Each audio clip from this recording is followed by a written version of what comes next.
What is going on, everybody?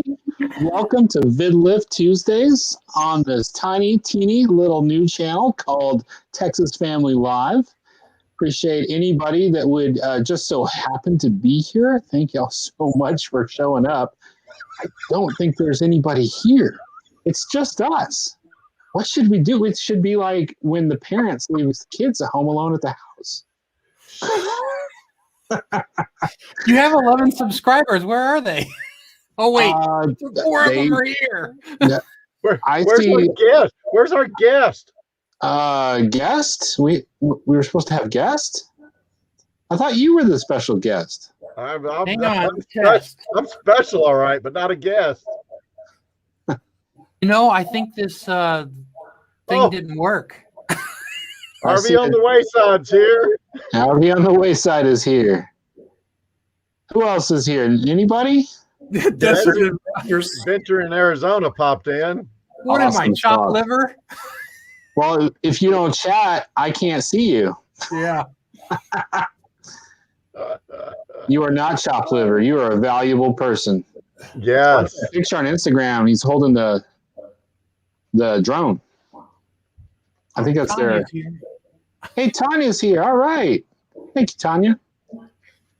Yay. Thank you, Tanya. Do we still do the intro? I guess because this will be on replay, right? Yes. Oh, yeah. There was an intro. Oh, my goodness. Scott's going to lose his mind. Oh, see, I had this whole great thing, but I couldn't find a train conductor's hat.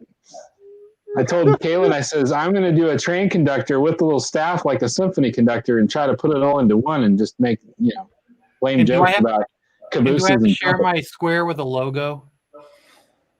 Your square with the logo. What now? What's that? Now you've got an echo. What is that? What is this thing? Oh, that thing. How do I get rid of that? It's under logo. I can't believe I we're don't doing know. this. Our show is supposed to have started. And nobody's here because they can't find the live stream today. Desert Adventures in Arizona is getting a private and personal show. You guys are very special. Yes. So I got to go look at your channel and make sure it shows. Hang on. I'm trying to find you. I can't find you. Do you exist, Texas Family Live? After you search for Texas Family Live, you have to change the criteria to channels only. Because otherwise they're thinking, oh, you want to live in Texas? It now shows on your homepage. All right. Well, all of our crazy time at the end is now being all the crazy time at the beginning. So I say run the intro and tell everybody because there'll be other people watching way after this isn't live. Good point. Let's do it.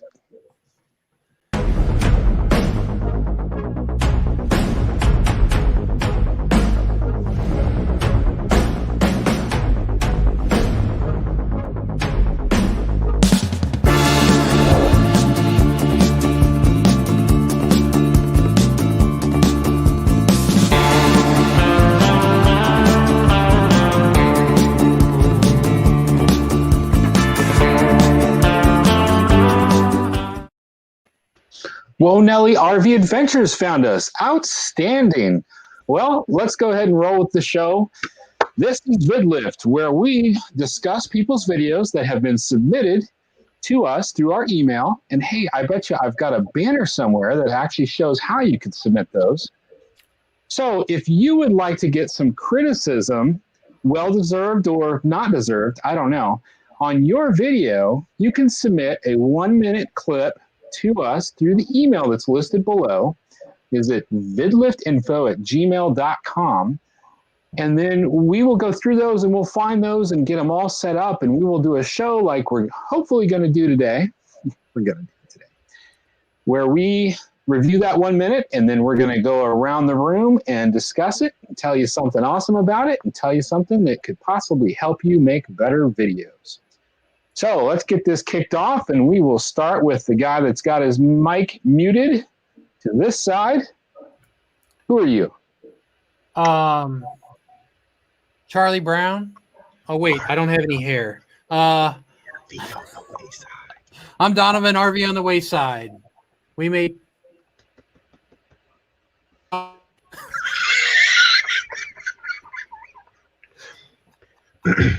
Steve Turtle. Yep. Who are you? Oh, I'm Steve Turtle, and that guy above me, his name is Donovan. He's from RV on the Wayside, and they make silly videos about stuff. He lives in Texas somewhere. I don't know. I'm Steve Turtle, and I'm a work camper, and I make silly videos about work camping and have fun doing it.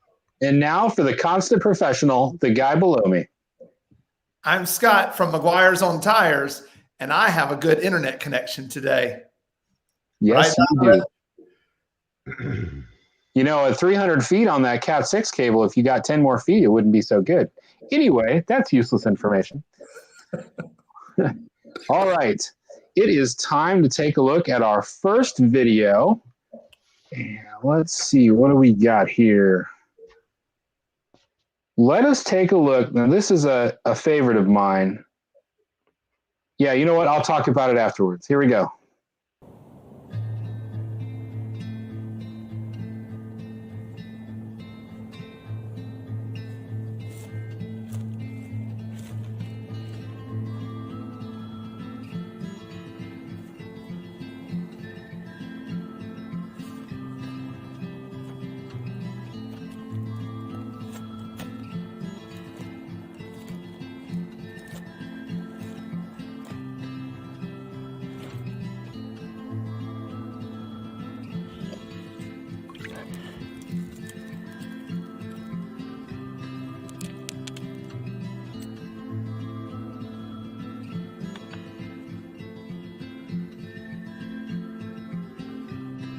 That's right, guys.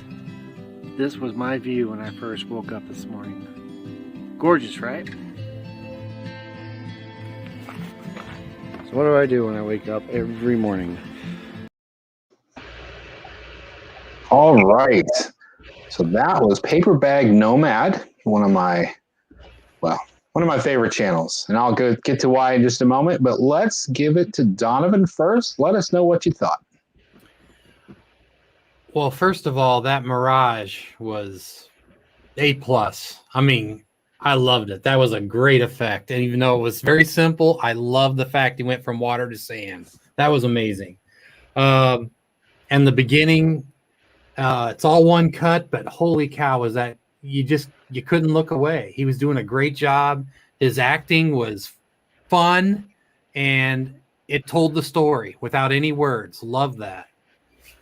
If I had to pick on something that he could have done a little differently, I thought of when he used a tripod or some way of doing his camera still during the walk into the desert. But when he went to the cutaway, it was so bumpy that it almost like broke that emotion that we just got in on the first part. And if it had been a still picture, I think we would have carried on till he got to his vehicle. And I would have liked to seen when he was blocking the sun, a shot of his hand with the sunlight coming through his hand to do a cutaway. So we could have seen how the sun was blinding. That would have been kind of a neat addition is another thought, but that's a couple of them. What do you think, Steve? I don't think the sun was blinding because he had like a paper bag over his face.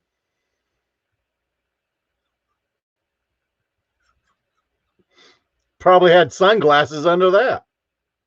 I'm just like you. You stole my thunder, and I don't know, maybe everybody else got the same comment, but I love the intro. I thought it was really, really good. It was engaging. I like the way that the first spoken words are not what you see in the video. So the hook that he creates, the mystery of him wandering through the desert, and he stepped in something, and I'm not quite sure what that was. And he staggered a good bit. So I don't know if he was, just sort of wandering in the desert or what, but I thought it created enough mystery that I really wanted to know what was going to go on. I love the way he drops to his knees. He reaches down, he grabs the sand, and it turns to water. It was really good. So great transitions. I love it. Tags. There were no tags in the video. Now I know it's not a part of the clip, but it is in a way part of the clip. Tags are what people search for, and you can help that algorithm find your videos if you're using tags. And I don't think there were any used.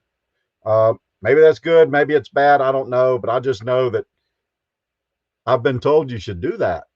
The last thing is, and I'm real big on what we call a fade or a bleed. I don't know which one is the technical term, but when you picked up the sand and it turned to water, I think the transition, if you could have used a fade from one to the other, it would have really made it a little bit better.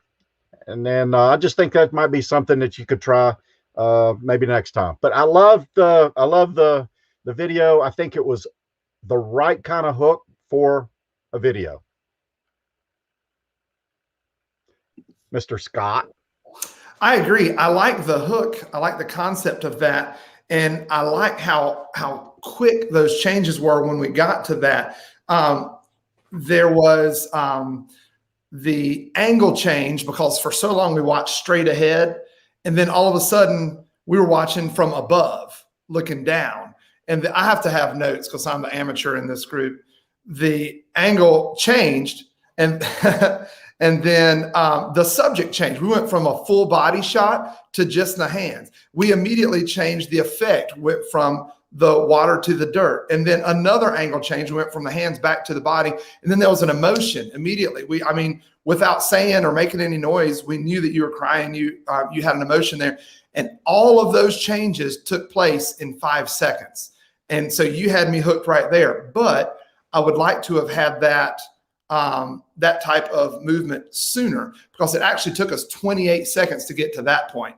And if I'm watching for 28 seconds before I get to something that hooks me in, you definitely just want to put that hook sooner in the video. So what you would do would be to take that the water shot and somehow introduce that. I know what we were doing was showing where you were and then remembering where you started. We might give that water shot and then give the transition. And so we can get some of those hooks earlier, but you got to have something, depending on the pace of your video, you've got to have something that is a moment of some sort, whether that's an effect, an angle change, a speed change, something in the music, something in the dialogue, the inflection. But depending on your pace of your video, that might be every 5 seconds, it might be every 15 seconds. But to go 28 seconds before we made any change, I think you'd want to just take those really cool things you did and just put them sooner in the video.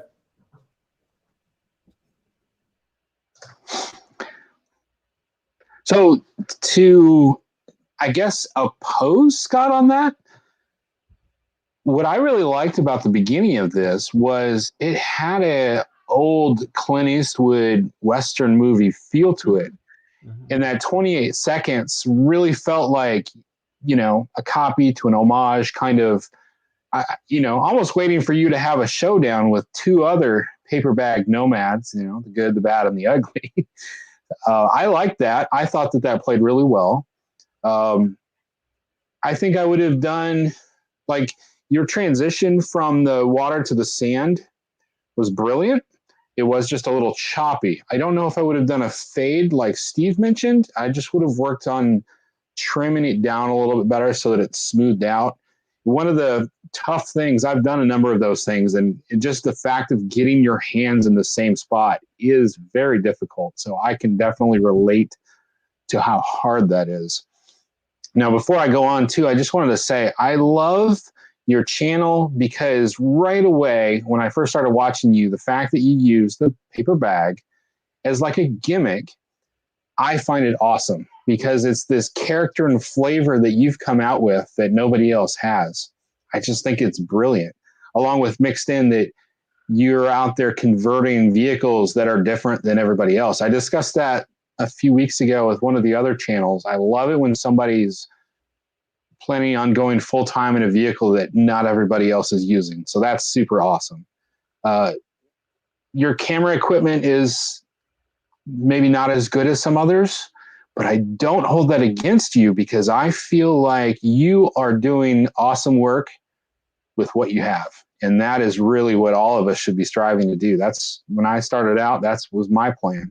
I'm just going to do the best I can with what I have. So outstanding. So at any rate, that's what I've got. Let's, what do we want to take a look at the video again and then do the round table?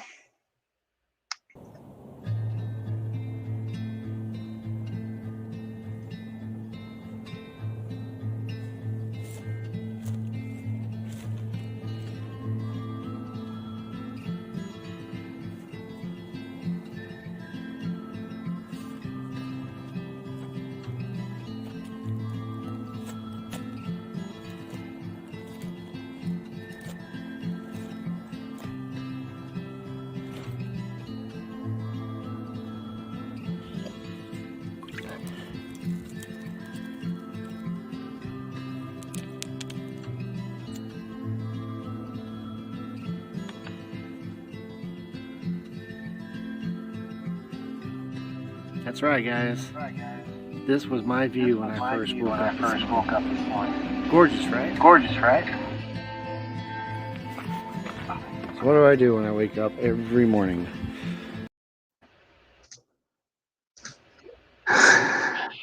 All right. Anybody else notice that if you've watched his other videos that he changed up his eyes? Is there something going on where he's like an alien now? He had a contest. Ah, okay. So some people got to enter and pick his new face. So that means I won't get to see the X over one eye anymore? After a month, maybe. Okay. Anybody else What have did anything he to step add? in? What did he I step don't in? know. I don't know. I thought it was coyote scat. You know, he told us to watch the whole minute, and we got right to the vehicle. I wish when he got to the vehicle, it was right on the thing he wanted to talk about instead of like toward the ground and the bumper and worked its way up. Because I felt like, why are we down here? And then we popped up. And I thought if he just started it right where, if he cut it right to where he's getting ready to talk about what he does every morning, I thought that would take that little bit of jumpiness and that little section out and cut right in and keep going with where he's going to tell us about what he did. Go ahead. I just put up what Nelly, she mentioned a good transition idea there. Yeah, I sort of thought the same thing. Go from sand to water, not water to sand. Why is that? Well, because he transitions from that scene to the view of the lake. So I thought he was in the desert and he was starving of thirst and he reached in, thought it was a mirage, and he picks up the water, but then when he goes to drink it, it turned into sand like it wasn't ever watered in the first place there. But then he told you why that happened, because he started the day with the water. Yeah, I don't know. I can see both of them. Yeah. I mean, Dave, you got input?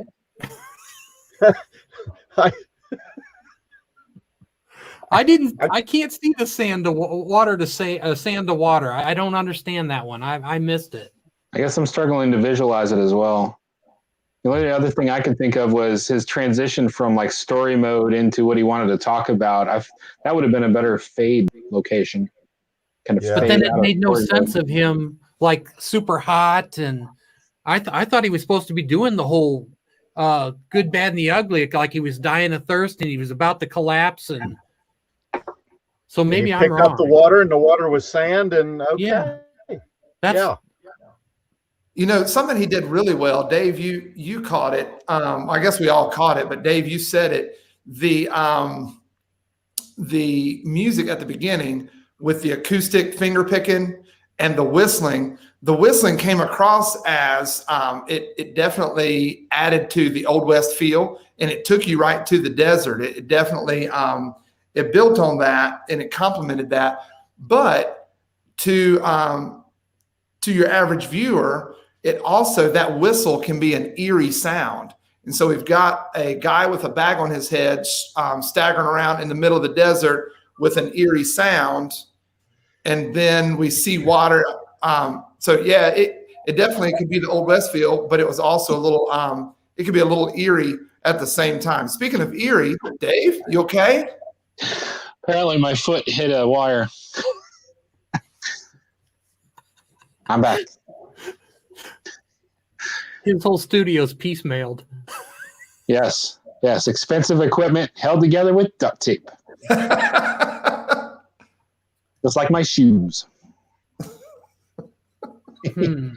So one of the things that I think about too, and I know that Donovan goes through the same thing.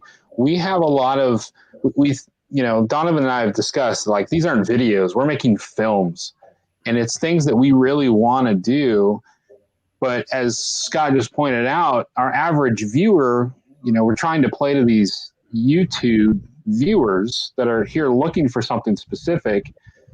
And us and Bag Nomad, we're making a film. We're like, I've got this idea. And it definitely is, it's going to take a while to catch on. I feel like if he keeps making this kind of stuff and he keeps putting it out on the regular, he will see success someday. But it's going to take a while because no one's searching for it. Right.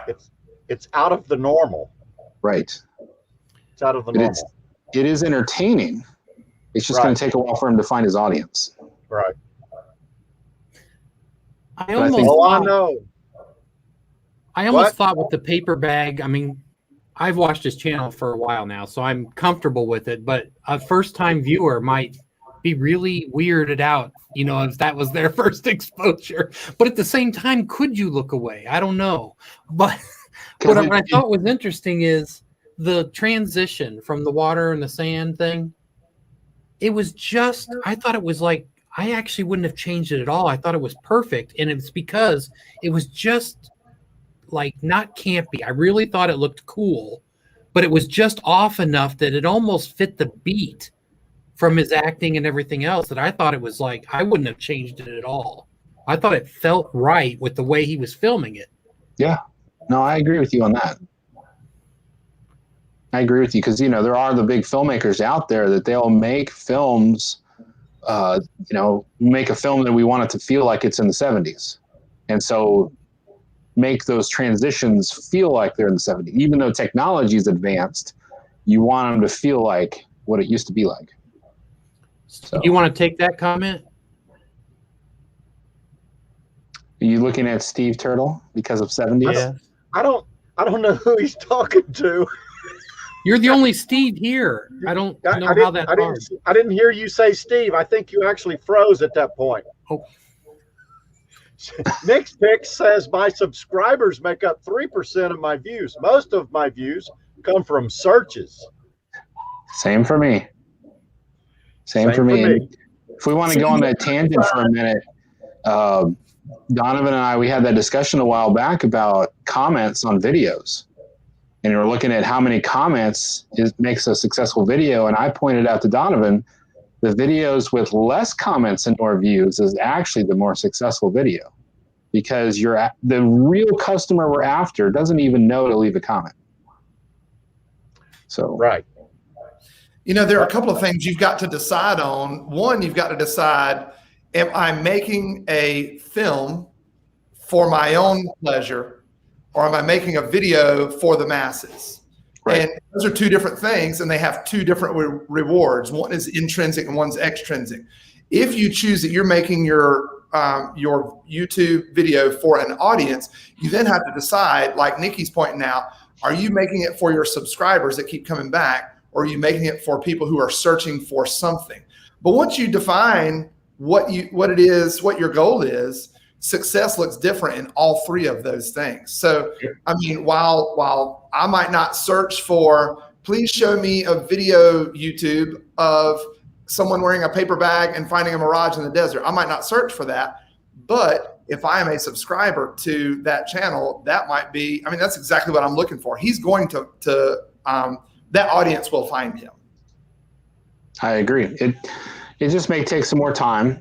And I do feel that channels that post more YouTube, if they're consistent, YouTube tends to benefit or favor them. I think the algorithm actually looks like length of time and how often they post it in the same time frame, and they start pushing it more after you hit certain milestones. Like, oh, you've been doing this for a solid year, we're going to increase how many people we're showing this to. And you just keep at it. And I don't know if you guys are aware of the channel, The Daily Woo. Anybody familiar with Adam the Woo? Love his stuff. He is a classic example of just putting out that constant effort and that constant work. And, you know, it's not like his videos are the most amazing thing. It's literally just a daily vlog where he goes around and does something. He's got near 600,000 subscribers. And I heard him talking about financials the other day. And he's like, if I wanted to stop right now, there's enough residual from the 600 or 700 videos he has posted that are monetized that the money just keeps rolling in. So, but he put in the work in the beginning, though, you know, I think he did 3 or 4 years where he never missed a day. That's why the channel is called The Daily Woo. Oh, my goodness. That's cool. That is cool. She spends a lot of time at Disney, and so does he. Is that where you saw him, Nikki? You found him at Disney? I found him because he was showing filming locations for Back to the Future. He's done that with several movies, and it's addictive. Yep. Yeah, he went and rented a room at the house from the Christmas Story. Yeah. So. And there's nothing fancy about it. You get what you pay for. He says in the title, this is what this video is. You watch the video, no frills. That's what the video is. Yes. There we go. The Hollywood Studios. That's what 30th anniversary of Hollywood Studios. Yep, I could see that. He attends whatever little event Disney World's having. All right, y'all want to take a look at our next channel, or do we have anything else to say about Bag Nomad? Nah, I love his stuff. Hope he keeps it up. It's fun. All right, Let us take a look at Clark Adventures.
All right. Well, let's let Scott take a first stab at this one this time.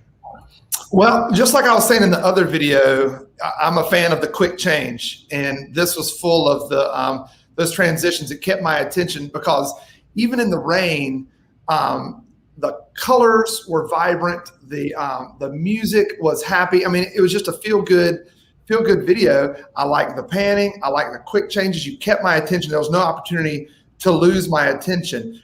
Something I would do a little differently, I think, the pans that were in there, I would go slower. I think you were going so fast that your camera wasn't really catching everything. It didn't give my eyes time to catch. And then the pan that landed on the coffee shop sign, rather than trying to adjust the zoom on your camera, now I think Donovan might disagree with me here. I would have gone in and held still on that coffee shop sign, and then in editing, put the zoom in because it would have been a smoother zoom. And sometimes I'm guilty when I've got my camera, I'm going, oh, I'll fix that when I edit. I'll fix that when I edit.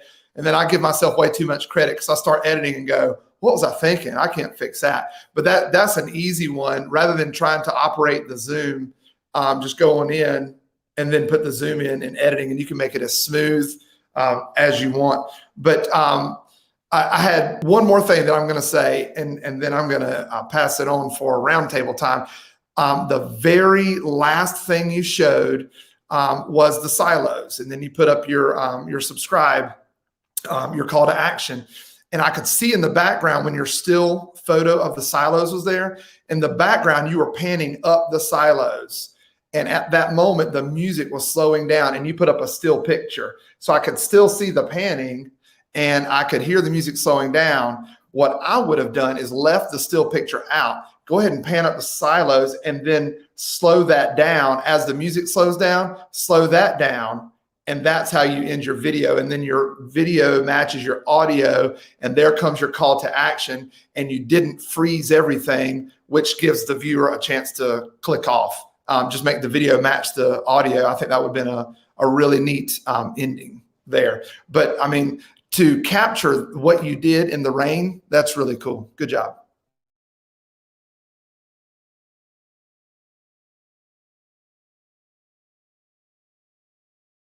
I guess you pointed to me. Does that mean I'm next? Okay, I get the fingers. When you introduce the Magnolia home, I like the transition to the sign. You go straight to the sign, so everybody that's not familiar with Magnolia home knows where we are. And then, like Scott said, the snappiness of the change of the different pictures throughout the clip, I thought was pretty awesome.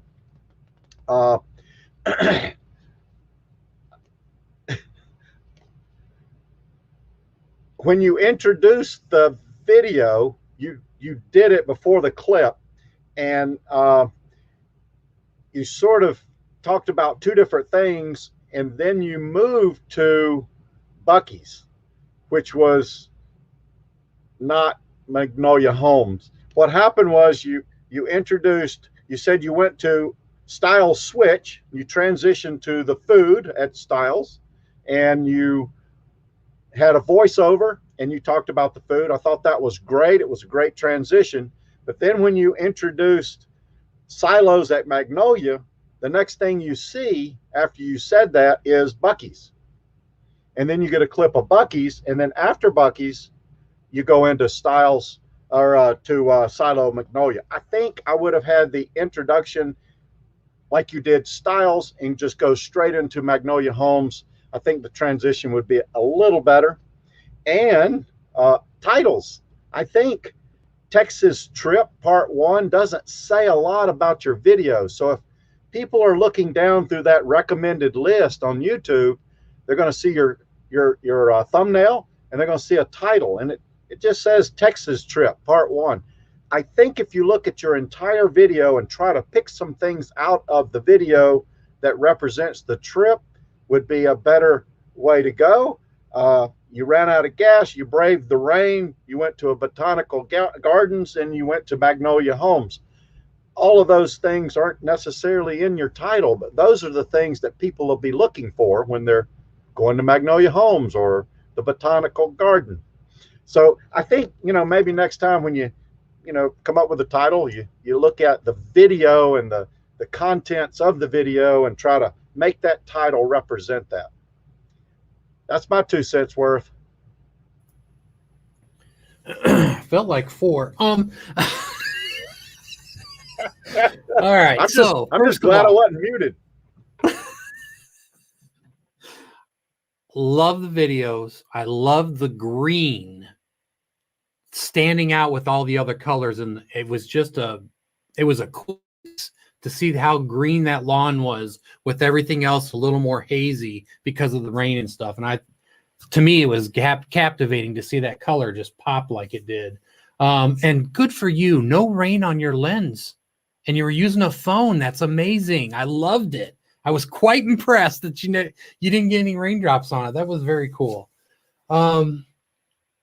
So in the chat, you mentioned that you're not sure how to zoom on still shots. So one thing that I try to do now that I wasn't doing before is when I freeze on something, you can make an edit to zoom, or you walk up and take another shot already. So you're walked up to it. That way you get a real zoom and it'll be extra clear, and it's not like an edit zoom. So you can walk up and take another shot and just make that cut jump right to the zoom instantly. You don't need to zoom in. Sometimes you can just pop, or you can do a Ken Burns effect instead of using the camera. I'll leave the chip joke to you, Dave. I'm going to be nice. Let's see. The photos. I wonder if you could have cropped them so they filled the whole screen. Because when you overlaid them so the video would start playing behind and the photo disappears and it goes, I don't know if it felt right for me. I wish it would have been nice to see the photo slide off with that maybe, but when it just kind of disappeared because we saw parts of the video on the sides, it felt a little abrupt. And if you could crop the photo to fit the whole screen, that whole part would have just went away and we probably wouldn't have you would have been good to go on those. Yeah, that's good, Dave. And to touch on what Donovan had said about like some of those transitions, you could see where the video was bigger behind it and your photo came out and it was peeking around the sides of your photo that didn't fit it. Kind of like if you watch McGuire on Mondays where Scott's on one side and Carrie pops her head out the other. Just a little jab at Scott down there. He's muted. He can't say anything. So I want to talk, though, about the zooming. I struggled with the same thing. The whole part about zooming the photos, as well as it not fitting the frame, I struggled with that exact same thing. If you go to some of my earlier videos, you will see where I had some photos that I felt belonged in the video, and so I put them up there. Tried to limit them to maybe like 2 seconds, maybe 3 seconds, so they didn't linger too long. But I was using Adobe, and it was such a beast. I didn't know how to make them zoom. So I finally did. I think I watched, I can't even remember the guy's name. He does landscape photography. And he used this piece where he would have that full photo that didn't fit, but then he would make it kind of zoom in where it kind of grew in a 5 second or 6 second. So I sat down one day and I'm like, okay, I'm going to learn this. So I think your video is great. I think that you should take the day to learn that technique. Whatever you need to search, if you need to reach out to one of us through Instagram or Facebook, if you need help, I don't mind. Once I figured out how to do it in Adobe, it's like, wow, that's so easy. I can't believe I didn't know that. But there's just so many buttons to push in there. It's hard to learn. So I can totally relate to not yet knowing how to do that. Secondly, I want to teach a technique real quick, since we were talking about the pan, right? Where we take a camera and we kind of go left to right. That is something that almost comes to everybody's mind, and they all do it. They're like, hey, I'm here. Look at all of this. But what happens is now that just becomes feeling like somebody's home movie. So even with your phone, because I shoot a lot with my phone, try things like starting low and going up, or in or back out, things like that. So if you're at where you were at Magnolia Market, I know they've got some picnic tables and stuff like that. They have little soccer balls and stuff. Take your phone and get down on one of the soccer balls. So it's like center frame, and then like slowly maybe pull back to where you can see the silos.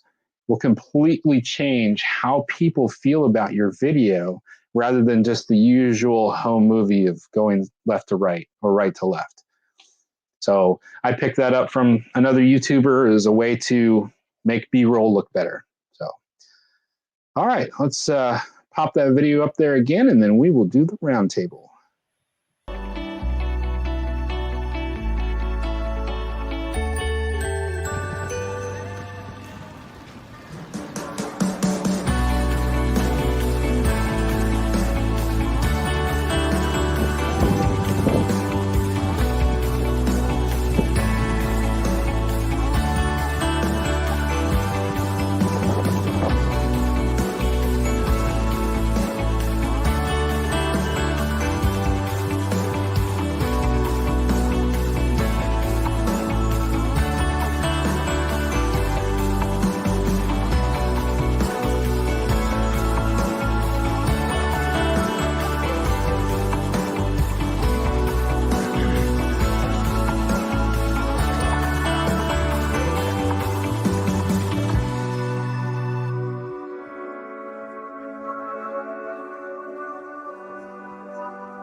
Dave, I gave you the joke and you didn't use it.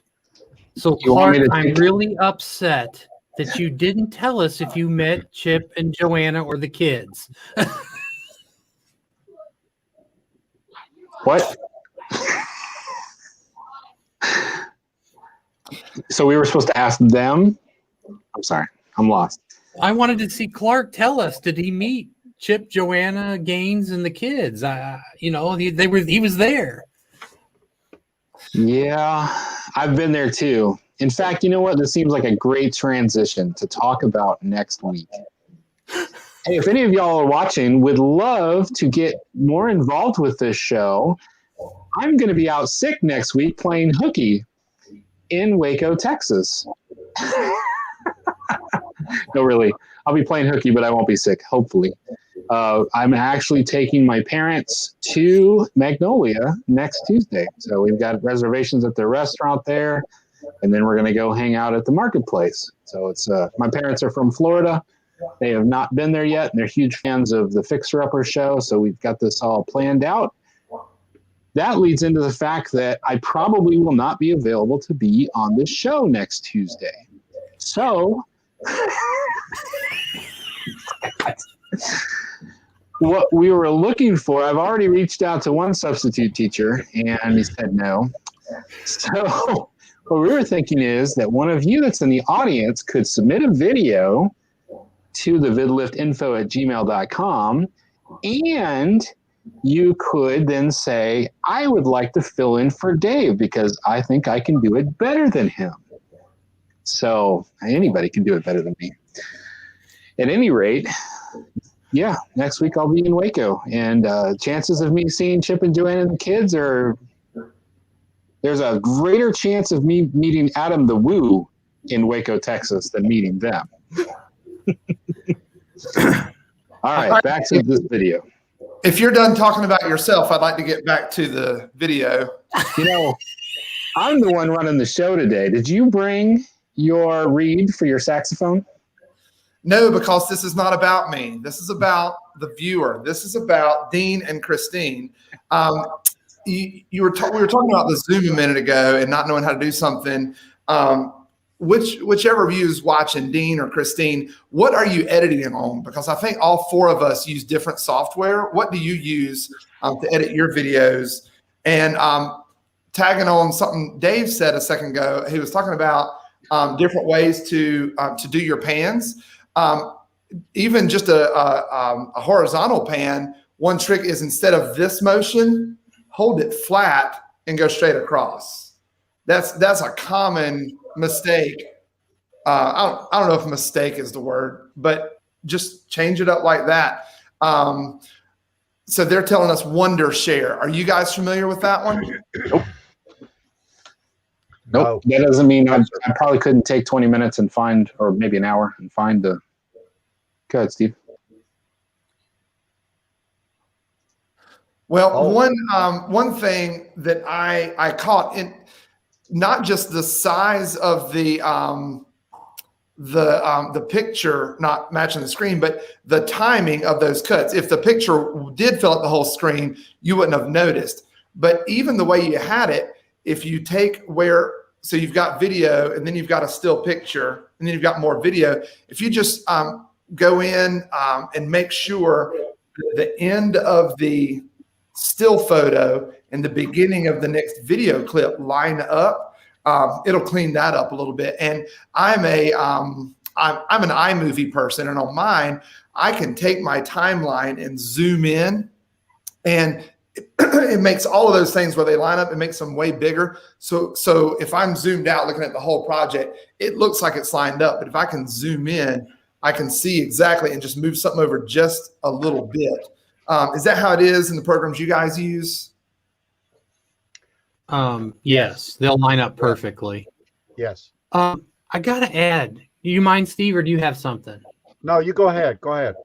Something I wrote down, and I think this will be helpful for a lot of people on something like this, and that's the audio. When you show a scene where the background sound isn't important, knock the video sound all the way to 0. Don't leave it in there, because we heard a little wind move here once in a couple times, and there was no need to hear anything in the audience because there really wasn't any sound. We just needed the music to go with your video. So I would have just dropped the sound in the actual video footage that you had and drop it to 0 and let the music go. But if you wanted the rain, the sound of the rain, go get a rain sound clip and run it at a lower volume and make it another layer and let the rain be artificial. It'll still sound real, but let it be artificial with the music, because there was just too many other little ticks and noises that you would have never heard had you dropped that. So it's a suggestion. It's an idea. Sometimes you watch videos and you hear birds and stuff. They're not really there. That's people adding it in. So it's another thought to that. I actually go out and try to record sounds like birds, like the creek flowing, the wind, just to make my own clips. Steve, how do you call the birds so they'll make noise? Yeah, that's the one. What if he didn't want to make his own, Donovan? What would be a resource he could use to get some sound clips and not spend a ton of money? There's you knew I was going to talk about it. There's a place called freesound.org. Yes. And it's crowdsourced, and anybody can go in there. You get a login. I've never gotten spam or anything from them. And it's everybody like you and I who are making sound clips, and they go out and share them, and everybody can use everybody's stuff. It doesn't cost you anything. And there's some really great stuff. I got to tell you, I've seen some pretty cool swoosh sounds on different places to get professional ones. These people do just as good a job. So it's a great place to get it for nothing. And it's all crowdsourced and completely copyright free. It's free. Free. So we all took turns yapping just a little bit and gave the host time to do a quick search on Wondershare and Filmora X. What did you find, Dave? Right below is a URL that I found where it teaches how to do both pan and zoom within Filmora Wondershare. So if you see that there, you can go there, and it has a step-by-step procedures on how you can do that. Definitely play around with it. I always spend some time with everything. Yeah, it's all practice. So Can you grab Desert Adventures, the bigger one? Hang on. the bigger one. Pretty sure I'm.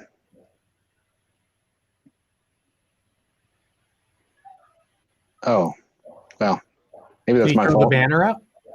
Yeah. VIDLIFTinfo@gmail.com. I I had it teach scrolling. people, I can repeat things all day long. What is it again? I didn't hear you. VIDLIFTinfo@gmail.com. Scott, stop. He's egging you on, man. No, I wanted VIDLIFTinfo@gmail.com. 3 times. You won't forget. Oh my goodness. Y'all are too much fun. I think so. I think so. So he's saying I'm starting to use transitions so it's less jarring. I got you. Hey, this is the great thing. You got to know that not everybody has good cameras. Not everybody has good editing stuff. So when we're throwing this stuff at you, grab the ones that fit you, because we're throwing everything we can think of, or a bunch of things, right? I mean, we can go all day on one video and nitpick tiny little things, but we're trying to find the things that can help, usually the biggest impact right away. And the thing about the tags is a big deal. The thing about the frame, the changing the frames and getting more cuts in there and keeping the pace moving is great.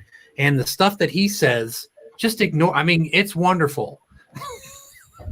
But what I'm trying to say is, don't be too concerned that you need more expensive stuff. Work with what you got.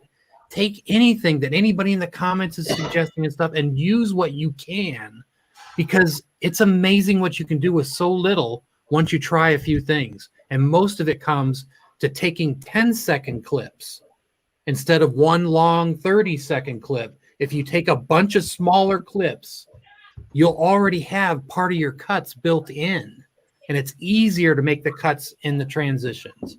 So just a thought. And you're doing the right thing. I'm all the time talking about one of the YouTube channels that I learn a lot from. His big thing is you got to just hit record and you got to get started. And the more videos you make, I mean, all of these guys will say, look at my old videos. You'll see I've made progress. For me, look at last week's video. I mean, we all start somewhere, and my video from that's me. That's my last week's video. I see what you did there. I mean, you're doing great. I mean, Dean and Christine, the fact that you are willing to put it out there and say, hey, give me some feedback, because I didn't have anybody to give feedback. I just kept making bad videos. You're all correct. It's a journey. You learn as you go. You just start doing it. And you know, if you look at something and you go, I don't like the way I did that, don't do it the next time, and then keep learning. And take those little things in editing, like a zoom or a pan or a transition, and pick one.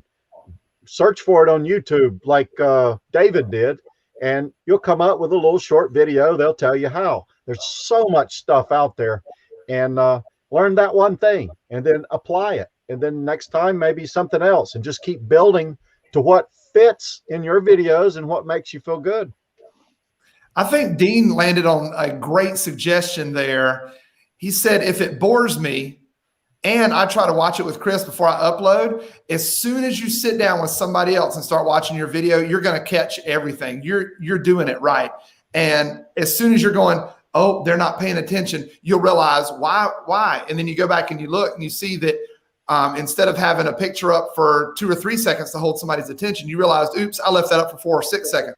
That's an easy fix. And you go back and all of a sudden Chris is going, well, thank God for fixing that, Dean. I mean, we do that. But we're to the point now where Carrie makes a noise. We sit down and watch a video together, and it's the I'm bored, I wish this would end. And that lets me know that section is moving too slow. I get a, okay, so that's the one. Okay, so that's right.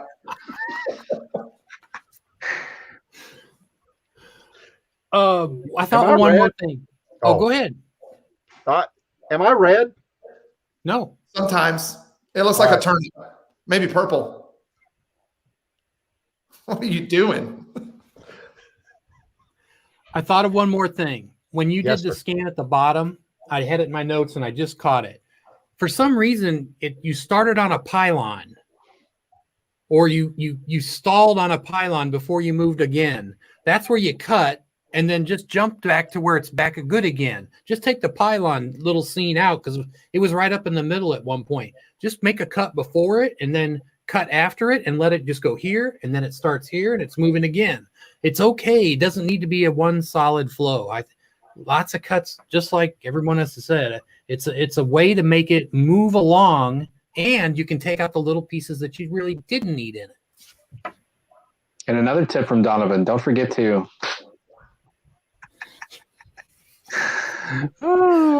So I'm going to tell you that tip since we have about a few more minutes. Yeah. So when you're editing or you're going to take a shot and you've done a long video, you didn't do the 10-second thing, right? But if you're about to do a speaking part or something you want to draw attention to, make a loud clap and then go ahead and do that moment. And what you'll do is you watch the audio and you'll see where that scene starts in the audio, because you'll see the loud spike. And that lets you know, hey, that's right when I'm going to do my thing. So if you have a long clip, you can look right for the spike and, cut there. Here's where the scene's going to start. And that's a great way to not have to spend all your time watching for someone to talk, or right where your scene's going to start. So it's helpful. Do y'all know what he means? Is if you're looking at, if this is just your audio line and the audio is going on, and then there's just one blip all of a sudden, that's where you clap. And if the next thing that happens is the talking part, you know that you can go ahead and cut your video to right there at that spot, and you're not wasting time looking for it. That's a great tip, Donovan. Thanks. It happens just once in every 30 shows. So I won't have another one for another 17. No, you can keep using it. You've actually used that one 3 or 4 times in the last 2 shows. I mean, it's a good one. Just keep using it. I don't know. I think I talk about tags every week. But it's something we all got to learn, Steve. I'm glad you do. Yeah. Oh, yeah. I know people Well, like to talk. Go ahead, Steve. I think we all learn from each other. I think it's really great. I know a lot of people like to point out that my camera looks great when we're in these live streams. But what people don't see is that when I'm out in the state parks and doing shooting and stuff like that, I've had more frustration with this camera. And I oftentimes just go back to my original phone where I've actually got some Moment lenses that mount to it. I've upgraded the gimbal. It's actually on an expensive gimbal, but people give me these weird looks. I'm walking around with this big old gimbal with a phone mounted in there with a little lens mounted on it. And that, in my opinion, is producing my better shots when I'm out there reviewing these state parks than the camera that you're seeing me on right now. This one does better for photographs. Can you talk more about the lenses you're talking about that you mount to your phone? What are those? So there's a company out there called Moment. They're not the only one, but Moment is the one that I found. So you get a special kind of case from them, and they make a lot for Apple and for Samsung. And then the lens is anywhere from $100 to $150, which I know sounds like a lot, but it's not. You plug it right onto your phone and you twist it on, and it gives you a fancy lens for your camera phone. And the reason I say it's not expensive is if you look at the cost of an anamorphic lens for the camera I'm looking at right now, it's like $2,000. So if I can pay $150 and get that similar effect mounted to my phone, I consider that a huge win. And I think it's produced some really good footage for our channel. If I go searching Moment lenses, and I say, this is the iPhone I use, I search for a Moment lens. Is there a lens, or are there different ones that I need to choose from? There's different ones. My favorite one is the anamorphic, but they also have a telephoto, a fisheye, and a wide angle, and a macro for when you want to do like those real close-ups of like a flower, things like that. They're pricey, but they're good.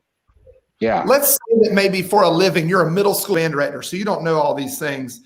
When I go and I find Moment lens, do they have like videos that tell you what those lenses are? Oh yeah, they've got a whole YouTube channel where they talk about what they're doing, and they've even got. I mean, they just give you advice on how to use regular cameras too on the Moment YouTube channel. So as well as talking about what they've got. 2 morning, bro. 2-minute warning. All right. Who's up next? Up next is this guy. Next week. Yeah, no, you. No. Oh, you. Me. May the 4th. May the 4th. Be with you. Star Who Wars said Day. that? Who said Star Wars Day? I heard it. Was it Jill? Yeah. Carrie. Was it Carrie? Nope. It was somebody back there at the Jill. desk. Somebody on the porch. Somebody on the porch back when here. does that happen, Dave? May the 4th on RV on the Wayside at 8 p.m. Central, 9 p.m. Eastern will be the next VidLift. And we need some more videos to review. So please send us your garbage. I mean, your videos so that we can have something to look at. No, really, we're waiting for someone to send us some intentional garbage so we can have a little bit of fun here. Somebody did. Somebody did? We have fun every week. Oh, Someone said, I'm going to send you one that I'm not happy with. I don't like it all. Oh, and it's. But you and won't I'm be not- here, Dave. Too bad. Hey, you can watch the replay. All right, I think we are past our hour.